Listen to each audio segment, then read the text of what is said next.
نحمده ونصلي على رسول الكريم اما بعد فاعوذ بالله من الشيطان الرجيم بسم الله الرحمن الرحيم وما ابرئ نفسي ان النفس لامارة بالسوء الا ما رحم ربي۔ آج 13ویں پارے کا خلاصہ بیان کیا جائے گا۔ 12ویں پارے سے حضرت یوسف علیہ السلام کا قصہ چلتا آ رہا ہے، یہاں بھی انہی کا ذکر ہے۔ جب عورتوں کی طرف سے حضرت یوسف علیہ السلام کی بے گناہی اور پاک دامنی ثابت ہو گئی تو اس موقع پر بھی انتہائی تواضع اور عاجزی کا مظاہرہ کرتے ہوئے فرمایا کہ میں اپنے نفس کو بھی بری نہیں بتاتا، کیونکہ نفس ہر انسان کو گناہ کا حکم دیتا ہے۔ یہ صرف میرے رب کی رحمت ہے جس کی وجہ سے میں برائی سے محفوظ رہا۔ آگے حضرت یوسف علیہ السلام کی حکومت کا ذکر ہے۔ قال جعلنی علی خزائن الارض انی حفیظ علیم۔ جب شاہ مصر نے یوسف علیہ السلام کو اپنے پاس بلایا اور یوسف علیہ السلام نے بادشاہ کا پورا خواب اور اس کی تعبیر دوبارہ بتائی تو بادشاہ نے کہا کہ اس کا انتظام کون کرے گا؟ یوسف علیہ السلام نے فرمایا جعلنی علی خزائن الارض، کہ تم مجھے وزیر خزانہ بنا دو، میں نگرانی کر سکتا ہوں، اللہ نے مجھے اس کا علم بھی عطا فرمایا ہے۔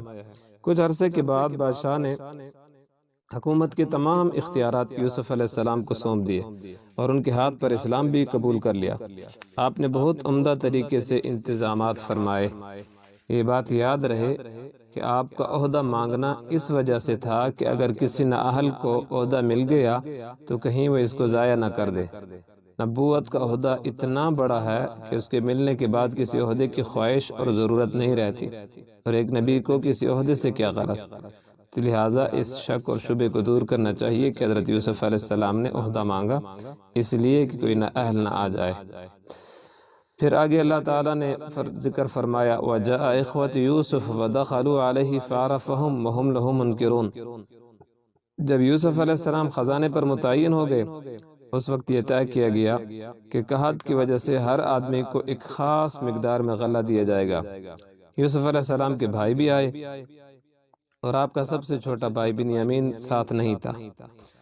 جب واپس جانے لگے تو یوسف علیہ السلام نے پوچھا تم کتنے بھائی ہو؟ انہوں نے بتایا ایک بھائی اور ہے، وہ والد کے پاس ہے۔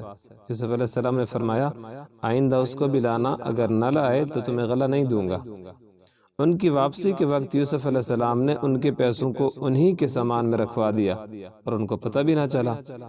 جب واپس جا کر انہوں نے سامان کھولا تو اس میں پیسے موجود تھے۔ انہوں نے کہا پیسے بھی واپس آ گئے، بہت نیک بادشاہ ہے۔ پھر فلما رجعوا الى ابيهم قالوا يا ابانا منع منا الكيل فارسل معنا اخانا نقتل وانا له لحافظون۔ پھر اپنے والد سے کہا کہ اس نے کہا ہے کہ تم اپنے باپ شریک بھائی کو بھی لے کر آنا۔ اب حضرت یوسف علیہ السلام کے بھائی حضرت یعقوب علیہ السلام کو، یعنی اپنے والد کو کہہ رہے ہیں، انہوں نے اپنے والد حضرت یعقوب علیہ السلام سے کہا کہ آپ ہمارے بھائی بنیامین کو ہمارے ساتھ بھیج دیں، ہم اس کی حفاظت کریں گے۔ حضرت یعقوب علیہ السلام کو پہلے سے جھٹکا لگا ہوا تھا، پہلے سے غم مل چکا تھا کہ میں تمہارے ساتھ نہیں بھیجوں گا یہاں تک کہ تم مجھ سے پکا وعدہ کرو کہ تم اس کو واپس لاؤ گے۔ پھر آگے یعقوب علیہ السلام نے تدبیر اختیار کی اور کہا یا بنی لا تدخلوا من باب واحد وادخلوا من ابواب متفرقہ، کہ میرے بیٹو جب تم مصر میں داخل ہو تو الگ الگ دروازوں سے داخل ہونا۔ وہ خوبصورت اور قد آور تھے تو آپ کو خدشہ ہوا کہیں نظر نہ لگ جائے۔ جب اکٹھے 11 بھائی ایک دروازے سے گزریں گے تو پھر ان کو نظر نہ لگ جائے۔ اور ساتھ یہ بھی فرمایا کہ یہ محض ایک تدبیر ہے، باقی کسی کو نفع یا نقصان پہنچانے کا اختیار صرف اللہ تعالیٰ کو ہے۔ بیٹے حکم کی تعمیل کرتے ہوئے مختلف دروازوں سے داخل ہو گئے۔ ولما دخلوا على يوسف آوى إليه أخاه قال إني أنا أخوك فلا تبتئس بما كانوا يعملون۔ بنیامین جب پہنچے تو یوسف علیہ السلام نے اپنے پاس خاص جگہ دی اور فرمایا میں تمہارا بھائی یوسف ہوں، لہٰذا تم ان باتوں پر رنجیدہ نہ ہونا جو یہ کرتے رہے ہیں۔ حضرت یوسف علیہ السلام نے ایک تدبیر اختیار کی جس سے بنیامین ان کے پاس رہ جائے۔ جب یہ واپس جانے لگے تو غلہ ناپنے کا جو پیمانہ تھا حضرت یوسف علیہ السلام کے کہنے پر چھوٹے بھائی کے غلے کے اندر رکھ دیا گیا۔ جب یہ چلے تو حکومت کی طرف سے ایک شخص نے اعلان کیا کہ ہمارا غلہ ناپنے کا جو برتن تھا وہ چوری ہو گیا، تم سب تلاشی دو۔ انہوں نے کہا ہم تو چور نہیں۔ اعلان کرنے والے نے کہا اگر تم جھوٹے ثابت ہوئے تو اس کی کیا سزا ہوگی؟ خود انہوں نے کہا کہ اس کی سزا یہ ہے کہ اس بندے کو روک لیا جائے جس بندے کے پاس سامان نکلے۔ حضرت یعقوب علیہ السلام کی شریعت میں یہی حکم تھا۔ پہلے دوسرے بھائیوں کی تلاشی لی، پھر بنیامین کے سامان کی تلاشی لی تو ان کے سامان سے پیالہ برآمد ہو گیا۔ تو بھائی کہنے لگے یہ کوئی تعجب کی بات نہیں ہے، اس سے پہلے اس کے بھائی یوسف علیہ السلام بھی چوری کر چکے ہیں۔ یوسف علیہ السلام کی چوری کی طرف جو نسبت کی گئی ہے، یہ واقعہ ہے کہ یوسف علیہ السلام بچپن میں پرورش کے لیے اپنی پھوپھی کے پاس تھے۔ جب یعقوب علیہ السلام نے واپس لینے گئے تو پھوپھی کو یوسف علیہ السلام سے محبت ہو چکی تھی، وہ ان سے پیار کرتی تھی کہ وہ ان کو پال رہی تھی۔ وہ چاہتی تھی کہ یوسف علیہ السلام کسی بھی طریقے سے میرے پاس رہ جائے، تو انہوں نے اس لیے ایک طریقہ اختیار کیا کہ یوسف علیہ السلام کی کمر کے ساتھ اپنا ایک کپڑا پٹکا باندھ کر یہ مشہور کر دیا کہ پٹکا چوری ہو گیا ہے۔ جب پٹکا یوسف علیہ السلام سے برآمد ہوا تو یعقوب علیہ السلام کی شریعت کے مطابق پھوپھی نے حضرت یوسف علیہ السلام کو اپنے پاس رکھ دیا۔ تو برادران یوسف کو یعنی یوسف علیہ السلام کے بھائیوں کو اس معاملے کی حقیقت حال کا علم تھا، اس کے باوجود بھی انہوں نے چوری کا الزام لگایا، اس لیے کہا کہ اس سے پہلے بھی اس کا بھائی چوری کر چکا ہے۔ آگے اللہ تعالی نے فرمایا قالوا یا ایھا العزیز ان له ابا شیخا کبیرا فخذ احدنا مکانہ انا نراک من المحسنین۔ جب بنیامین کو روکا جانے لگا تو بھائیوں کو جان کے لالے پڑ گئے، اب منت سماجت شروع کر دی کہ ہمارے ابا بوڑھے اور ضعیف ہیں، لہذا آپ ہم میں سے کسی ایک کو اس کی جگہ رکھ لیں، بنیامین کو واپس جانے دیں، ہم آپ کو محسنین میں سے سمجھتے ہیں۔ یوسف علیہ السلام نے کہا میں اس ناانصافی سے پناہ مانگتا ہوں کہ جس شخص کے پاس ہماری چیز ملی ہے اس کو چھوڑ کر کسی اور کو رکھ لوں۔ فلما استیئسوا منہ خلصوا نجیہ، جب یوسف علیہ السلام سے مایوس ہو گئے تو آپس میں مشورہ کرنے کے لیے بڑے بھائی یہودا نے کہا کہ تمہارے والد نے بنیامین کے متعلق ہم سے پختہ وعدہ لیا تھا، اس سے پہلے یوسف علیہ السلام کے بارے میں جو تم کوتاہی کر چکے وہ بھی معلوم ہے، لہٰذا میں تو واپس نہیں جاؤں گا۔ تم جاؤ اور جا کر اپنے والد سے کہو کہ آپ کے بیٹے نے چوری کی ہے جس کی وجہ سے بادشاہ نے اس سے اپنے پاس رکھ لیا ہے، تصدیق کے لیے قافلے والوں سے بھی پوچھ لیں۔ قال بل سولت لكم انفسكم امرا فصبر جمیل عسى الله ان ياتيني بهم جميعا۔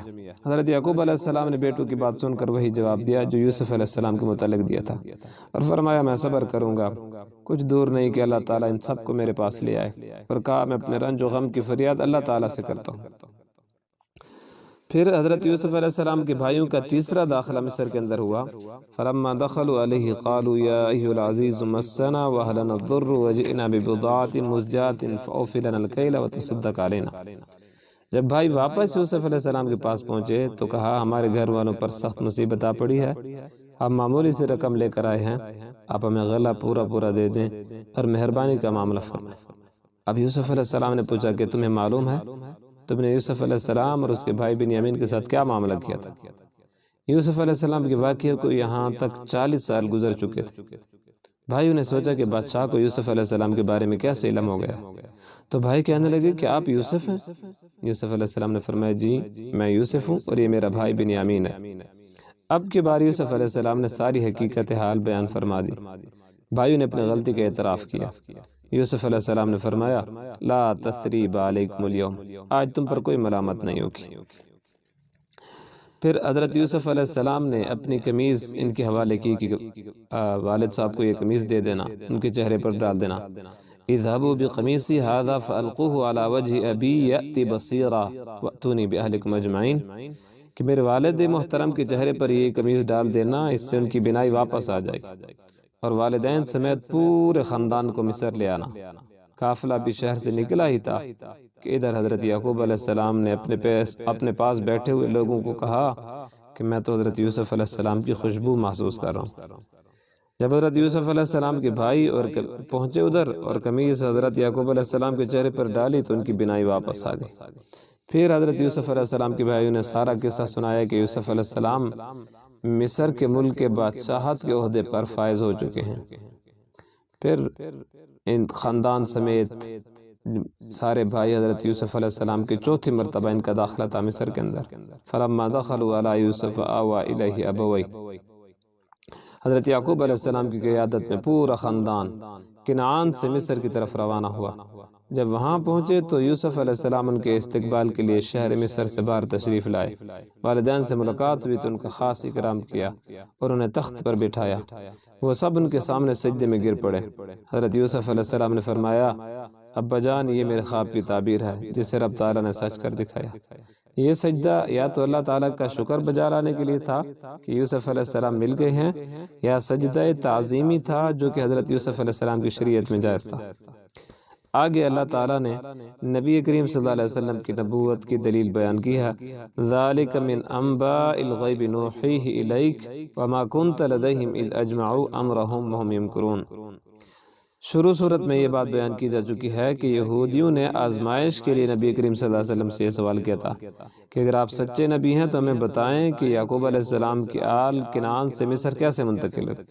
تو اللہ تعالیٰ نے ان کے جواب کے لیے پوری سورت رسول اللہ صلی اللہ علیہ وسلم پر نازل فرما دی، جس میں آل یعقوب کا تفصیل سے پورا واقعہ آپ صلی اللہ علیہ وسلم کو بتا دیا گیا۔ یہ آپ صلی اللہ علیہ وسلم کو معجزہ اور آپ کی نبوت کی دلیل ہے کہ آپ نے کسی سے پڑھا بھی نہیں اور پھر بھی سارا واقعہ ٹھیک ٹھیک بیان فرما دیا۔ پھر آگے اللہ تعالیٰ نے فرمایا لَقَدْ كَانَ فِي قَصَصِهِمْ عِبْرَةٌ لِأُولِي الْأَلْبَابِ مَا كَانَ حَدِيثًا يُفْتَرَىٰ وَلَكِنْ تَصْدِيقَ الَّذِي بَيْنَ يَدَيْهِ۔ سورۃ یوسف کے آخر میں اللہ تعالیٰ فرما رہے ہیں کہ یوسف علیہ السلام اور ان جیسے دیگر واقعات اور قصص میں عقل مندوں کے لیے عبرت اور نصیحت ہے۔ یوسف علیہ السلام کو قصہ کوئی افسانہ یا گھڑی ہوئی بات نہیں بلکہ تصدیق ہے سابقہ کتابوں یعنی تورات اور انجیل کی، جن میں یوسف علیہ السلام کو قصہ موجود۔ آگے سورۃ رات شروع ہوتی ہے۔ اس سورت میں کائنات کی بہت ساری نشانیاں ذکر کی گئے ہیں، ان میں سے ایک نشانی بادلوں کی گرج چمک ہے، اسی پر سورت کا نام سورۃ الرعد رکھا گیا ہے۔ اللہ تعالیٰ فرماتے ہیں الف لام میم را تلک آیات الکتاب والذی انزل الیک من ربک الحق۔ اس آیت میں قرآن کریم کے کلام حق ہونے کو بیان کیا جا رہا ہے۔ الکتاب سے مراد قرآن کریم ہے، اور الذی انزل الیک من ربک سے قرآن کریم بھی مراد ہو سکتا ہے، اسی طرح اس سے حدیث رسول صلی اللہ علیہ وسلم بھی مراد ہو سکتی ہے جو کہ وحی غیر مطلوع ہے۔ جس طرح قرآن کریم وحی الہی اور برحق ہے، اسی طرح حدیث بھی وحی الہی اور برحق ہے۔ تو جیسے قرآن کریم حجت ہے، اسی طرح حدیث بھی حجت ہے۔ قرآن کریم کے الفاظ اور معنی دونوں اللہ تعالیٰ کی طرف سے ہوتے ہیں، جبکہ حدیث کے معنی تو اللہ کی طرف سے ہوتے ہیں اور الفاظ نبی کی طرف سے ہوتے ہیں۔ آگے اللہ تعالیٰ نے فرمایا اللہ الذی رفع السماوات بغیر عمد ترونها ثم استوى على العرش وسخر الشمس والقمر كل يجري لأجل مسمى يدبر الامر يفصل الآیات لعلکم بلقاء ربکم توقنون۔ یہاں سے اللہ تعالیٰ کی قدرت کاملہ کی بڑی بڑی نشانیاں، آسمان، سورج، چاند، ان کو بیان کیا جا رہا ہے۔ اللہ تعالیٰ نے اتنے بڑے آسمان کو بغیر ستونوں کے کھڑا کیا ہوا ہے، جو کہ اللہ تعالیٰ کی قدرت پر دلیل ہے۔ سورج اور چاند اپنے مدار میں گردش کر رہے ہیں، ان میں سے ہر ایک کی مقرر کردہ رفتار سے چل رہا ہے، نہ اس میں کمی کرتا ہے نہ بیشی۔ ان ساری چیزوں کو اللہ تعالیٰ نے ہماری خدمت پر لگا رکھا ہے۔ آگے اللہ تعالیٰ نے فرشتوں کی ذمہ داری بیان کی لَهُ مُعَقِّبَاتٌ مِّن بَيْنِ يَدَيْهِ وَمِن خَلْفِهِ يَحْفَظُونَهُ مِنْ أَمْرِ اللَّهِ۔ اس آیت میں فرشتوں کی ذمہ داری کو بیان کیا جا رہا ہے کہ انسانوں کی اللہ تعالیٰ کے حکم سے حادثات سے حفاظت فرماتے ہیں۔ فرشتوں کی ڈیوٹی کا یہ مطلب نہیں کہ انسان جو چاہے کرتا پھرے کہ فرشتے حفاظت کر لیں گے۔ اللہ تعالیٰ بذات خود کسی بھی قوم کی حالت کو بری حالت سے اچھی حالت میں تبدیل نہیں کرتے۔ ہاں، جب وہ قوم خود نافرمانی پر اترتی ہے تو پھر اللہ تعالیٰ کا عذاب نازل ہوتا ہے اور وہ محافظ فرشتے بھی اس وقت ہٹ جاتے ہیں۔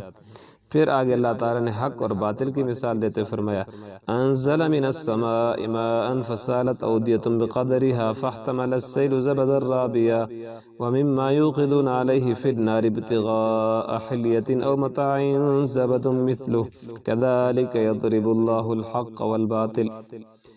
اللہ تعالیٰ نے حق اور باطل کی مثال دی کہ باطل ایک مرتبہ ایسا ہوتا ہے جیسے سیلاب آتا ہے، پانی چڑھ جاتا ہے اور اس کے اندر میل کچیل اور جھاگ بھی ہوتی ہے، اور ایسا نظر آتا ہے کہ نہ جانے کیا ہوگا۔ پھر جب جھاگ ختم ہو جاتی ہے اور خالص چیزیں جو لوگوں کے فائدہ مند ہوتی ہیں نیچے رہ جاتی ہیں، تو ایسے ہی باطل کا ریلا آتا ہے۔ بسا اوقات حق بظاہر دب جاتا ہے، جب باطل ختم ہوتا ہے تو حق پھر ابھر کر اوپر آ جاتا ہے۔ اسی طرح سونا چاندی پگھلاتے ہیں، اس میں اصلی چیز نیچے رہتی ہے اور میل کچیل اوپر آ جاتا ہے، اس کو پھینک دیتے ہیں۔ اسی طرح باطل آتا ہے، ختم ہو جاتا ہے اور حق باقی رہ جاتا ہے۔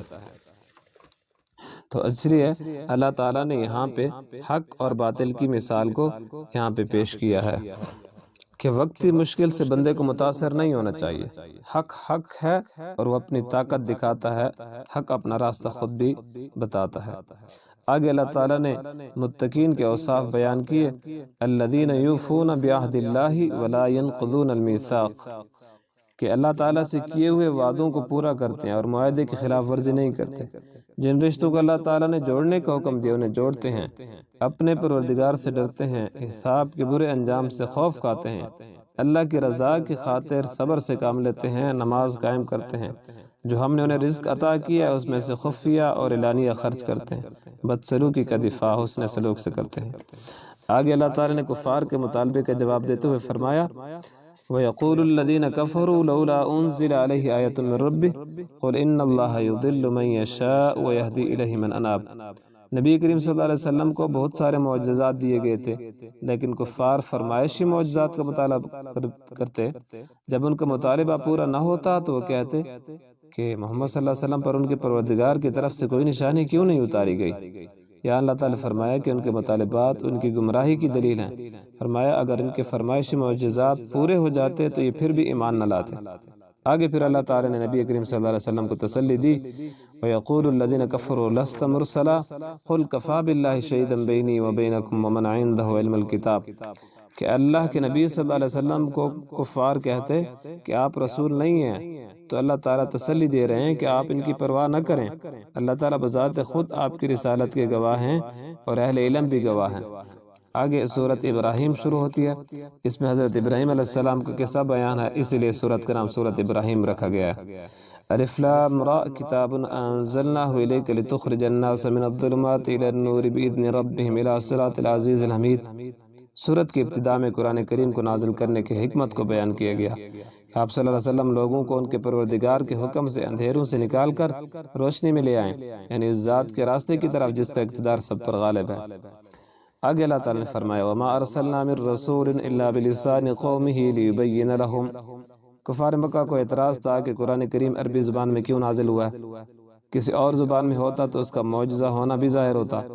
تو اللہ تعالیٰ نے جواب دیتے ہوئے فرمایا کہ ہم نے جب بھی کسی قوم میں نبی بھیجا تو اس قوم کی زبان دے کر بھیجا تاکہ انہیں ان کی زبان میں بات سمجھا سکے۔ نبی اکرم صلی اللہ علیہ وسلم کی قوم قریش کی زبان عربی تھی، اس لیے اللہ تعالیٰ نے قرآن کریم کو عربی زبان میں نازل فرمایا تاکہ ان کے لیے سمجھنا آسان ہو جائے۔ آگے اللہ تعالیٰ نے فرمایا، وَإِذْ تَأَذَّنَ رَبُّكُمْ لَئِن شَكَرْتُمْ لَأَزِيدَنَّكُمْ وَلَئِن كَفَرْتُمْ إِنَّ عَذَابِي لَشَدِيدٌ۔ اللہ تعالیٰ کی طرف سے دی ہوئی نعمتوں پر شکر ادا کرنے سے نعمتوں میں اضافہ ہوتا ہے، یا تو مقدار میں اضافہ ہوتا ہے یا نعمتوں کے باقی رہنے میں ہوتا ہے۔ شکر کرنے کی بجائے ناشکری کی جائے تو یا دنیا میں نعمتیں چھین لی جائیں گی یا آخرت میں عذاب ہوگا۔ آگے اللہ تعالیٰ نے کلمہ طیبہ اور کلمہ خبیثہ کی مثال دیتے ہوئے فرمایا، أَلَمْ تَرَ كَيْفَ ضَرَبَ اللَّهُ مَثَلًا كَلِمَةً طَيِّبَةً كَشَجَرَةٍ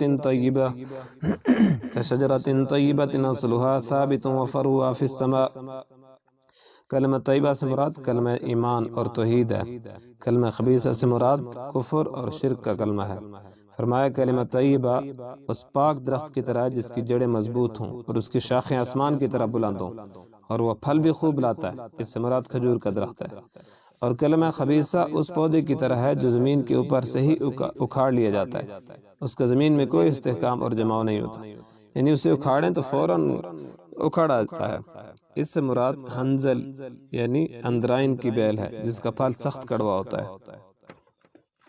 آگے پھر اللہ تعالیٰ نے حضرت ابراہیم علیہ السلام کی دعاؤں کا ذکر کیا، وَإِذْ قَالَ إِبْرَاهِيمُ رَبِّ اجْعَلْ هَٰذَا الْبَلَدَ آمِنًا وَاجْنُبْنِي وَبَنِيَّ أَن نَّعْبُدَ الْأَصْنَامَ۔ کہ جب آپ اپنے بیٹے حضرت اسماعیل علیہ السلام اور اپنی بیوی حضرت ہاجرہ علیہ السلام کو کعبے میں چھوڑ کر گئے تو دعا فرمائی، اے اللہ شہر مکہ کو امن کا گہوارہ بنا، مجھے اور میری اولاد کو ہمیشہ بت پرستی سے بچا، انہیں پھلوں کا رزق عطا فرما۔ اللہ تعالیٰ نے دعا قبول فرمائی اور آج کعبہ پوری دنیا میں امن کی جگہ ہے، جب موسم نہیں ہوتا پھر بھی سارے پھل وہاں پر الحمدللہ میسر ہوتے ہیں۔ اس سے معلوم ہوا کہ اپنی اولاد کے لیے رزق، امن اور برکت کی دعا مانگنا انبیاء علیہ السلام کا طریقہ ہے، اور ہمیں بھی اس کا اہتمام کرنا چاہیے کہ اپنی اولاد کے لیے اور تعلق والوں کے لیے دعاؤں کا اہتمام کریں۔ وآخر دعوانا ان الحمدللہ رب العالمین۔